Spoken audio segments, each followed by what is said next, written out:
Bon matin les amis, bon matin tout le monde. J'espère que tout le monde va bien ce matin. C'est l'apôtre Louis Armand Paulin. Ce matin, nous parlons de comment suivre Jésus.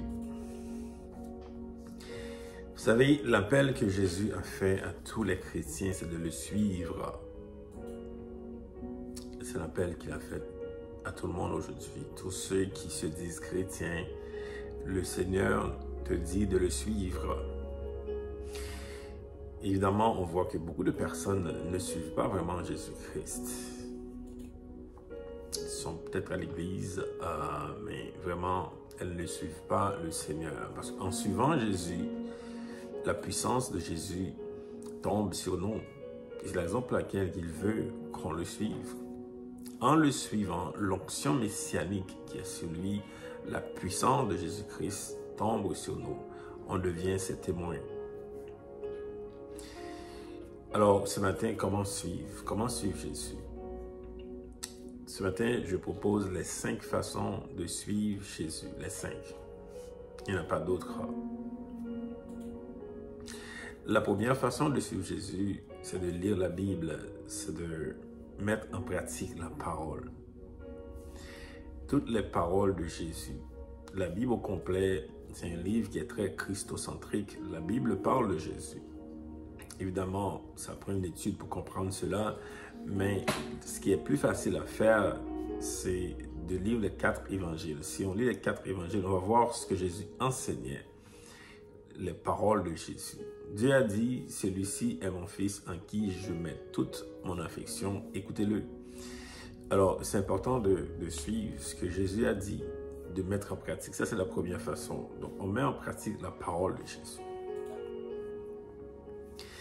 La deuxième façon de suivre Jésus, c'est d'être à 2 ou 3. Jésus l'a dit lui-même dans Matthieu 18, là où 2 ou 3 se réunissent, en mon nom, je suis là. Et donc, il faut être à 2 ou 3 personnes.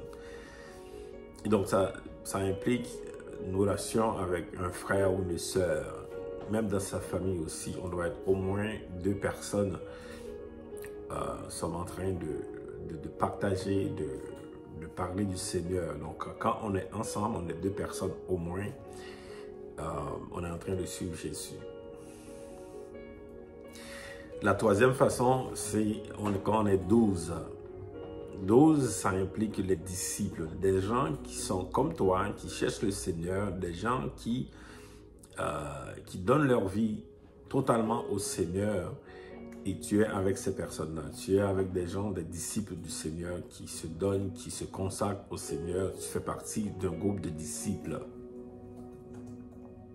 C'est la troisième façon de suivre Jésus.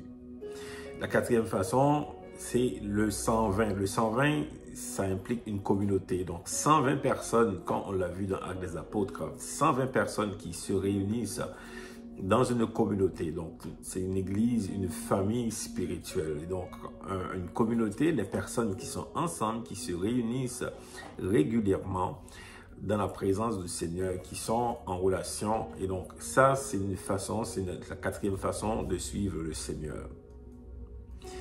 Et finalement, la cinquième façon, c'est d'être dans la foule. Une foule qui cherche Dieu, une foule qui cherche Jésus. Et donc, dans la foule, ça implique qu'on participe à une activité. Par exemple, ici au Canada, prochainement, il va y avoir une activité le 7 ou 8 juillet, je pense, une activité de la marche pour Jésus. Ben, ça implique que si toi, tu te dis chrétien, ben, tu participes, c'est une activité publique. Une activité publique qui témoigne de Jésus-Christ, qui dit que Jésus-Christ est le roi, mais tu es là-dedans, tu participes dans cette activité publique. Tu déclares publiquement ta foi.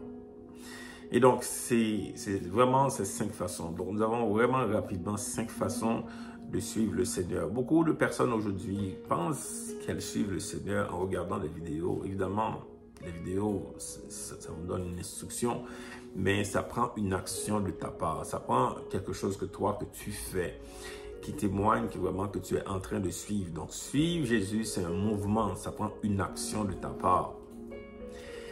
Et aujourd'hui, beaucoup de personnes ne suivent pas parce qu'elles sont distraites.